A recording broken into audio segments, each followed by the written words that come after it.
already know we in the works. We in the lab, picking up in a minute, and we finna eat. You already know. Are you ready? Are you ready? We ready. Tap in. Tap in. Before I tweak out. Before I what? Tweak out. Before I what? Tweak out.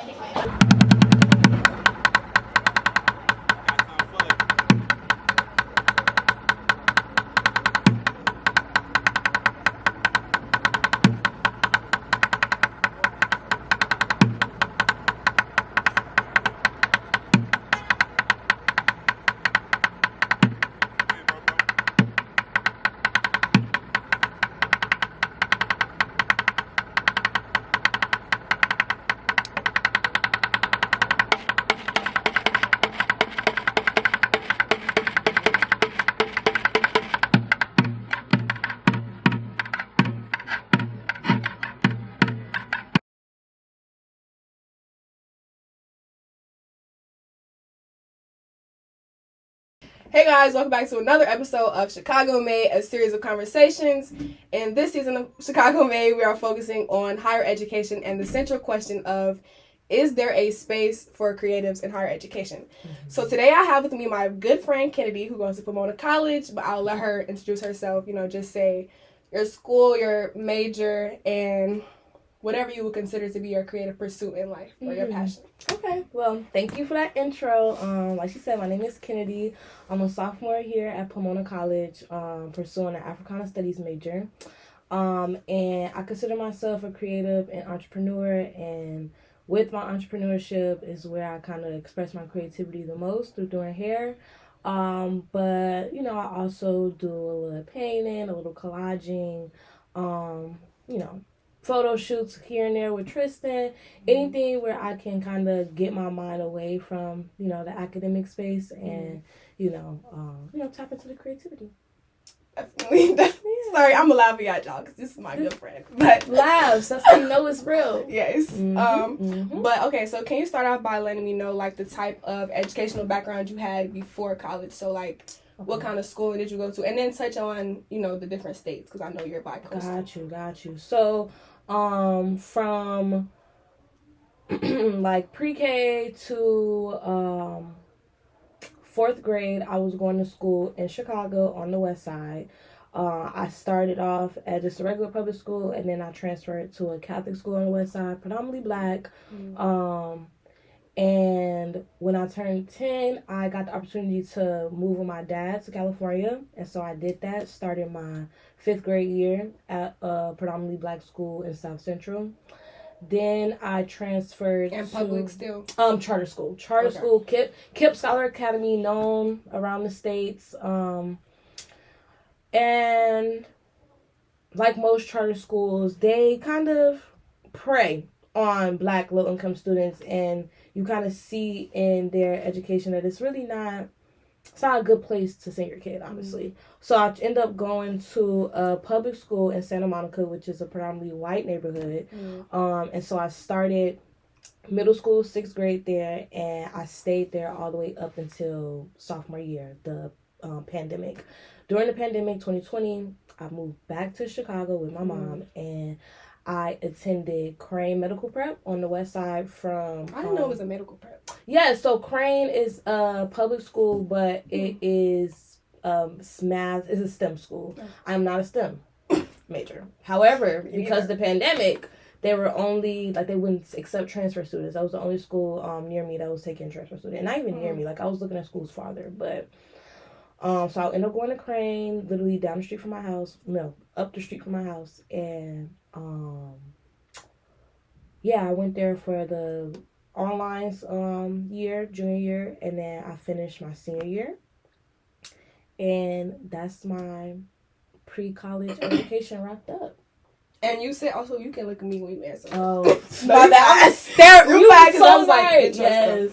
And don't lean too far because it's the frame. But you mentioned briefly in this overview that charter school wasn't a good place to send your kids. Can you say why that is? Why was that not a good experience? So if we just think about when how charter schools came about, and it's literally just private companies wanting to invest in charter schools for their own personal monetary benefit.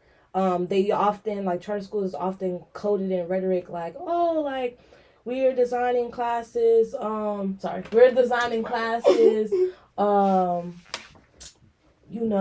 designed to get your kids college ready, and we're building resilient kids, and we want gritful students. And often that rhetoric and how they structure those schools, it's, like I said, it's preying on Black and low-income students because they're not taking in consideration the conditions that they're in when they leave school, the kind of places that they live and the experiences that they have, but telling them, oh, come to school and show up and do your best. Yeah, be ready to perform. And through these kind of programs and this rhetoric that they kind of, put themselves in, it only makes those companies and those investors more money because, as we know, charter schools get away with certain things, and because it's not a public institution. Right. And so, they're real funny with their money. When you out at these schools, like my school is poorly funded. Like literally, our school is you probably rode past it. It's on King and Normandy, right down the street from USC, and it's literally just a school. It's in a parking lot. Like we had lunch in the parking lot. We had recess in the parking lot. Like it was some benches outside, and you can just as I look back on that experience, I can just see, like, they're like, yeah, we got all these Black and brown kids up in here. We go, but it wasn't being matched with any type of, like, human approach. Or pouring into them. Yeah, like actually pouring into them, investing rather than investing in the idea. Because that's what these schools do. They invest in ideas just so it can make them more money and get them to a place, but they never care about the students. Would you say you had that same experience at other public schools in Chicago and also the public schools in California, like in Santa Monica? I think that's though it is very specific to charter schools because, like I said, them being able to escape certain government regulations, but education system as a whole preys on students, and it preys on their failure necessarily to define what success is. Being like, oh, this kid is from the west side of Chicago, but she made it out, so you can too. And so I think every institution is coded with that. But I will say that my experience at all three different schools were completely different. And the three schools, I'm talking about the charter school, the predominantly white school, and then Crane. Because at the predominantly white school, because it was predominantly white, you felt more cared for because there were so many resources catered towards you. But it wasn't catered towards you, it was catered towards the majority. And the majority was white and Jewish. And it's crazy because we had over 2,000 students. Yet Crane, that only had 400 students, no resources, not even a drop as much. Like, and so back to your question, I think that the way that schools cater towards their students is much different. It's much different depending on that environment, and I think so in Santa Monica because you have. It's in a higher class area. You have parents investing in the school, donating to the school, really involved in their child life. Certain stuff couldn't pass. The parents are on the school board. Like, they're on the board contributing to the decisions being made that's impacting their students. You don't see the same at predominantly Black schools. You don't see the same because they don't encourage their parents to be as engaged. It's always... You notice that it's always on the parents, like it's their fault for not being engaged in their kids' life. But it's like, you working, you got a family to take care of. They don't have the privilege to sit on a school board and chat for 4 hours after school. Time. Yeah, and free time is a privilege. We talked a lot about that in this class, actually, like how leisure and free time is like definitely a privilege. So it makes sense if you're in a predominantly white community, that parent involvement is going to be there, and of course, like you're saying, that affects what's happening in the school and how that's affecting like the community that the students are participating in on the day-to-day. Nailed it right on the head. Okay, and so so you keep saying resources, and there's like a disparity in resources. What would you say that looks like specifically? So, I think the number one, like the first thing I thought about was like clubs and extracurriculars. Mm-hmm. And I'm not just talking about your basic, oh, you're a Black student union, your affinity group. No, I mean like clubs cater towards students, young people's interests outside of the academic world. Right. At the predominantly white school, you had anime club, you had art club, you had all like random things where you like, oh my God, like the kids that's really into marine biology, they done made them a club where they go out to the water and they like they have, and it's not even just the material resources. Mm-hmm. It is the kind of support. Yes, it's the support. It's them being encouraged to do those things. Right. At predominantly Black schools, it's always met with, we don't have the money for it. But in turn, it just stops there though. Mm-hmm. There's no further encouragement. There's no like, empowering students to change that fact. Why isn't there no money? Okay, let's fundraise. Let's go up somewhere and make them support us and give us our money. But often with Black students, we're told to just accept the conditions that we're in. We're not told to, that there are possibilities and more, things for us to access, and that we should just be okay with what we got. Right. And on the flip side, with, like I said, those parents being involved and them knowing, because they, they went to college, they went to nice schools, and so they know what's possible. Right. And so they tell their kids, oh, this is unacceptable. We're about to email the and they do that. They come up to the school, they sit there with the principal, and the principal don't. They like, oh, okay. Right. And they listen. It's advocating for them. And they listen. But what you see on the flip side is, and this is a historical experience of, we don't have the privilege of calling out other people. Mm-hmm. It's often we have to call out ourselves when what we do. Right.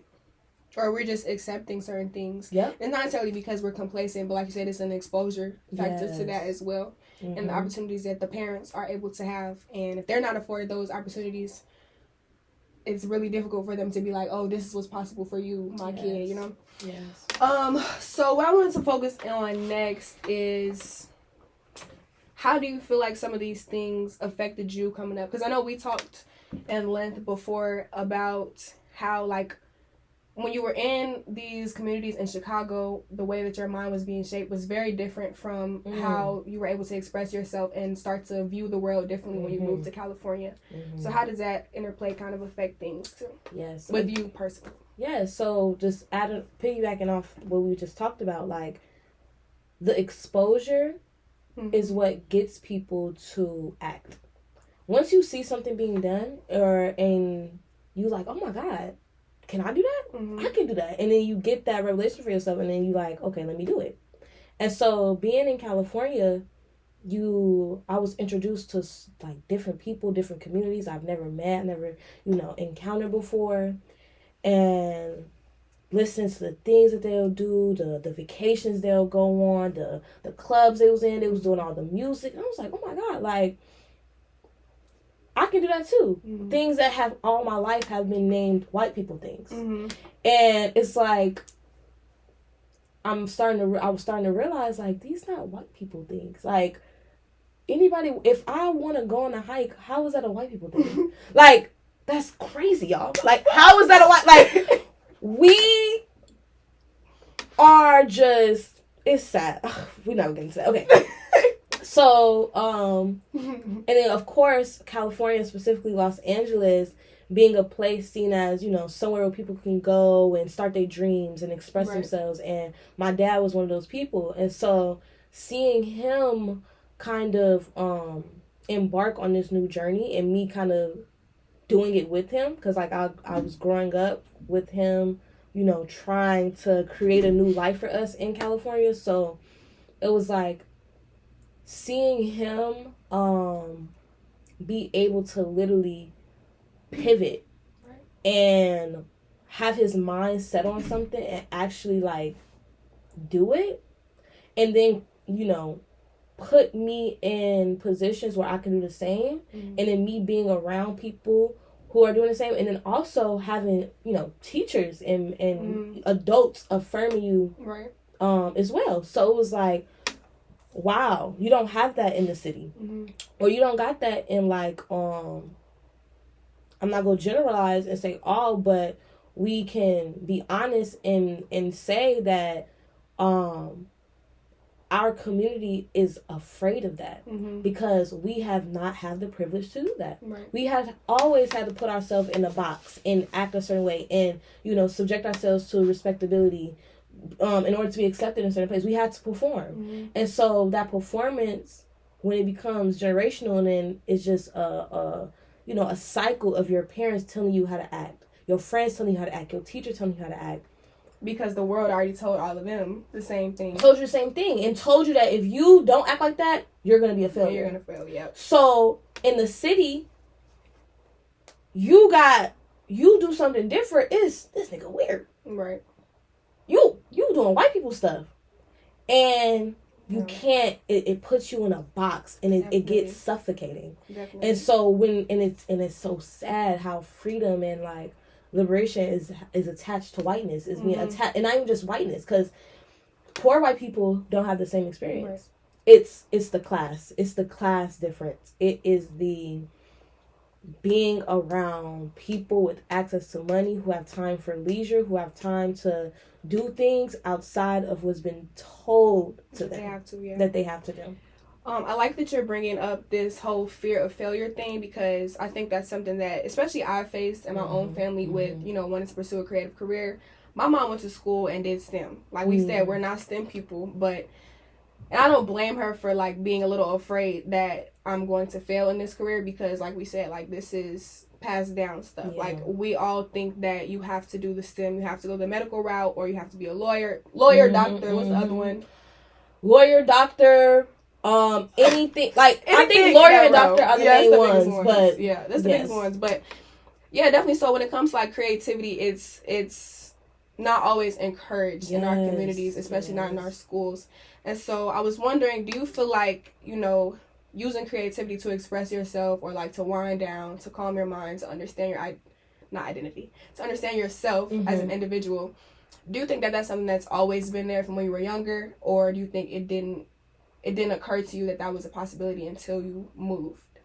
And if it was there already, this is a complicated question. If it was already there, did you see any moments where it was like being stifled or trying to be pushed out of you, or like was it encouraged, that type of thing? So I'm gonna say that as a kid, I never considered myself a creative person. Never. I was never like, I'm thinking about my upbringing. Like, I came from a sports family, so we loved basketball. I didn't play basketball as a kid, but, like, it was still, like, it was a hobby to watch it and to play, like, for fun.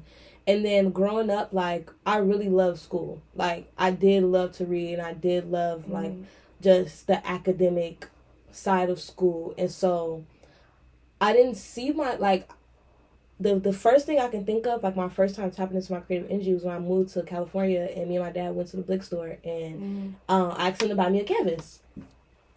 And literally, I had those little paints, and he bought me a canvas. And it's stuff like that. Like, he didn't, like, and I never used the canvas, like, probably some months after that.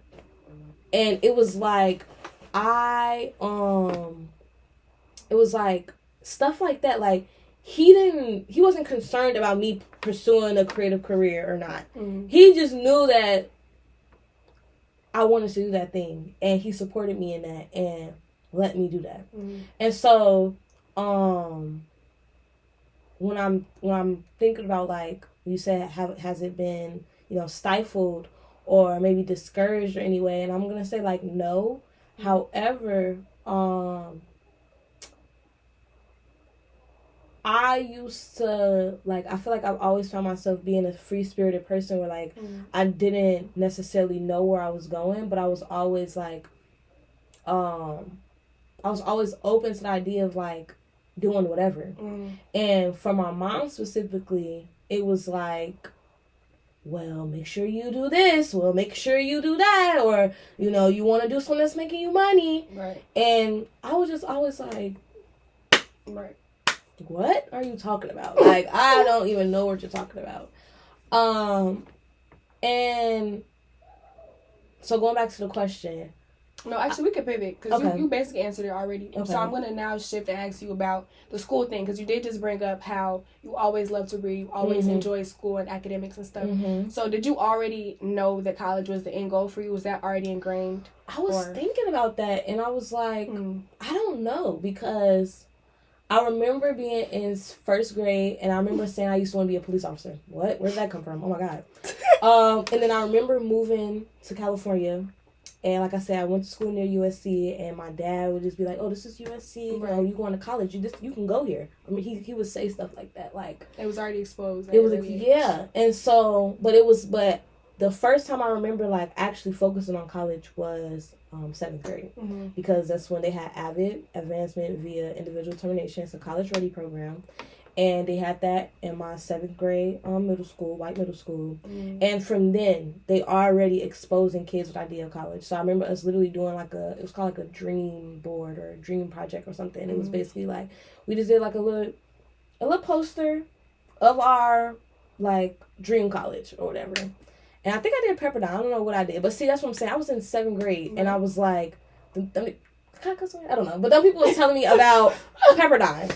And so I would say before that, though, I was, like, not say college ready, but I liked reading. And I loved talking to people. And my dad loved talking to people. And so,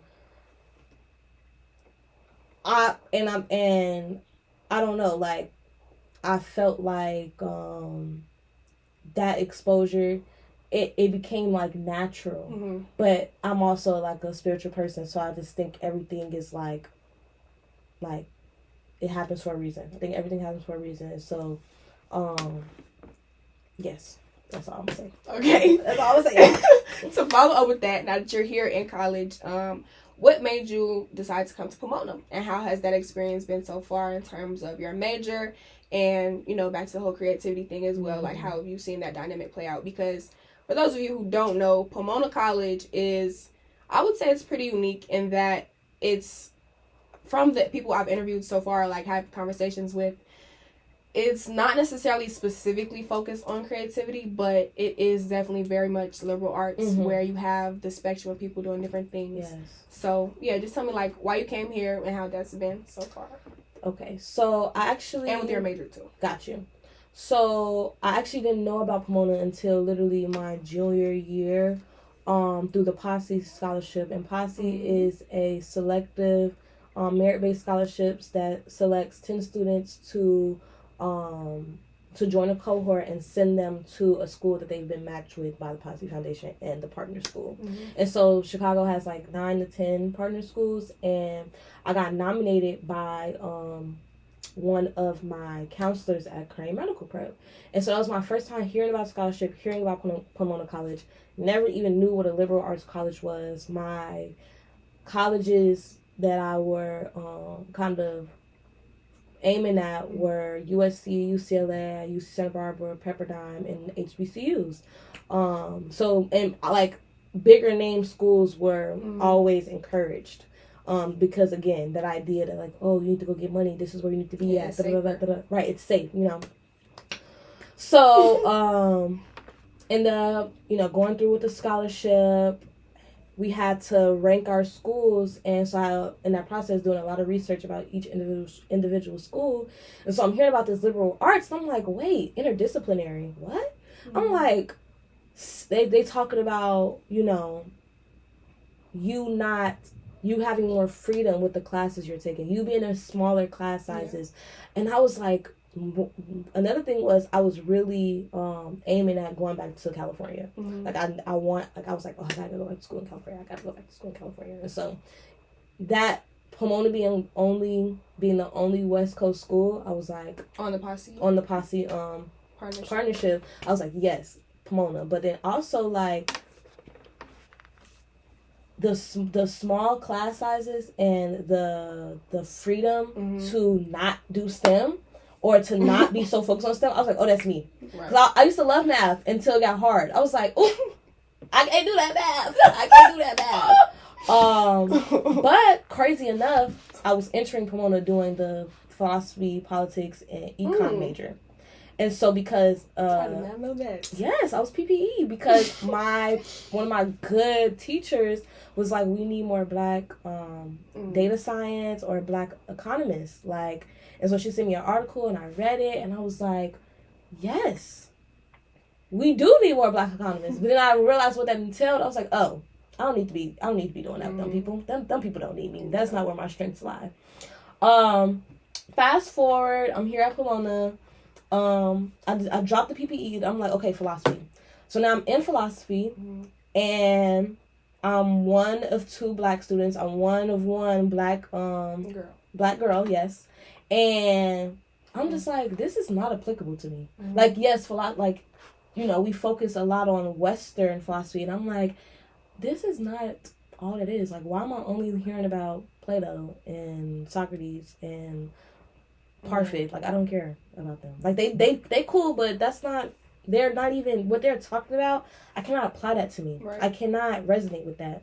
And so it was like I didn't take Africana Studies classes my first semester. I took my first one, cross-listed course in Religious Studies and Africana Studies in the spring.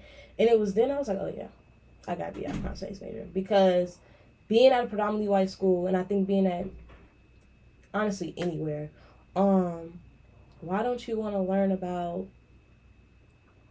your people?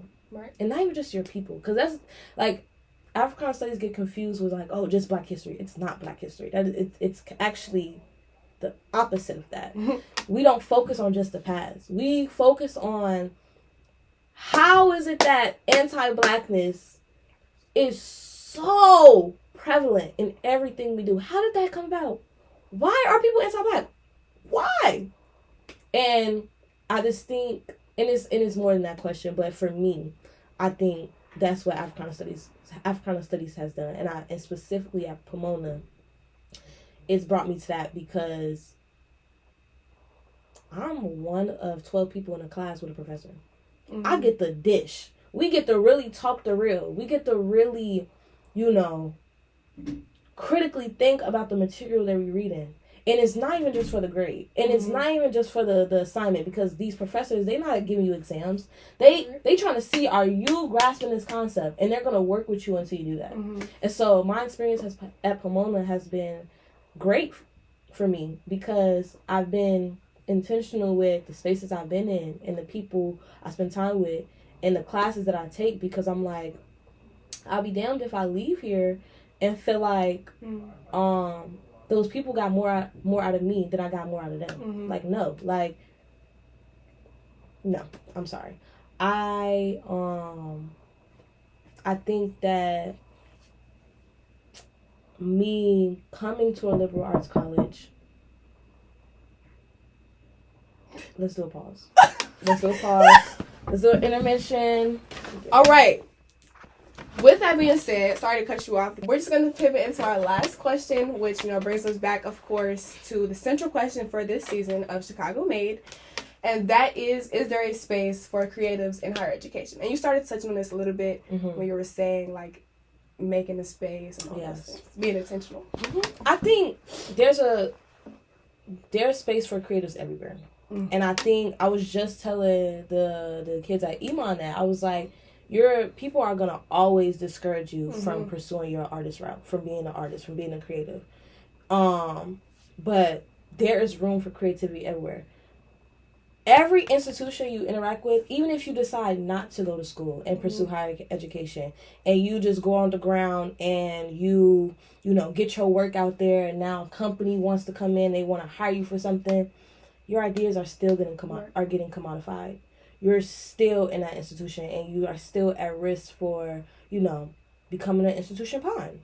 The fact, though, is us as artists, we have to keep in mind that our art is supposed to be propaganda. It's supposed to make people feel a certain way. It's supposed to piss people off, and it's supposed to be feared by people. And so with that said, without art or creatives in the academic space,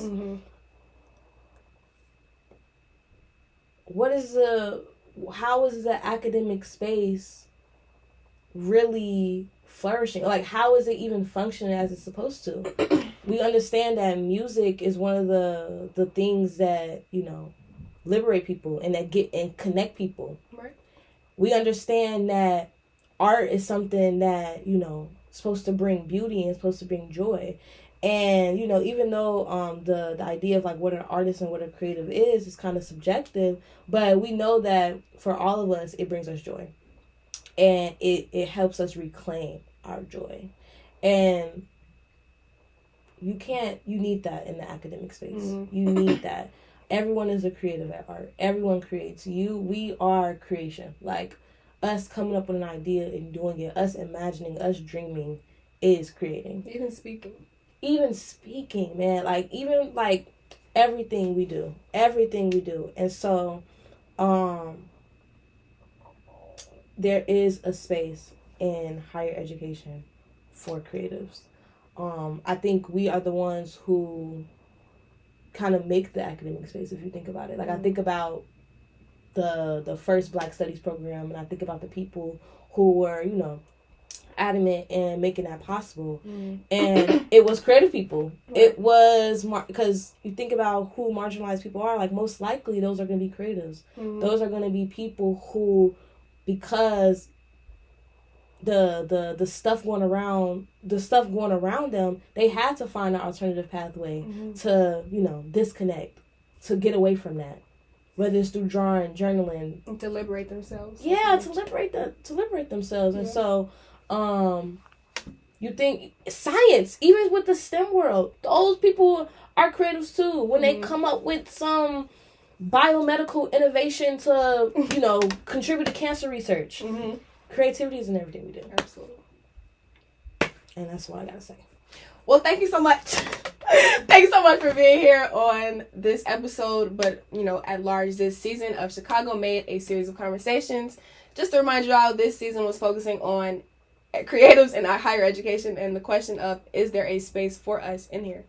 But without further ado, this is going to be our last episode for this season, so make sure you all tap in with the other episodes in this season, but also just the other episodes in this series to hear me speaking with creatives from Chicago and from LA and other places I visit in the future as well. So yes, thank y'all. See y'all in the next vid. Yeah, don't forget to subscribe. Yes, that was good. That was really good. Thank you for including me in that. Of course, thank you.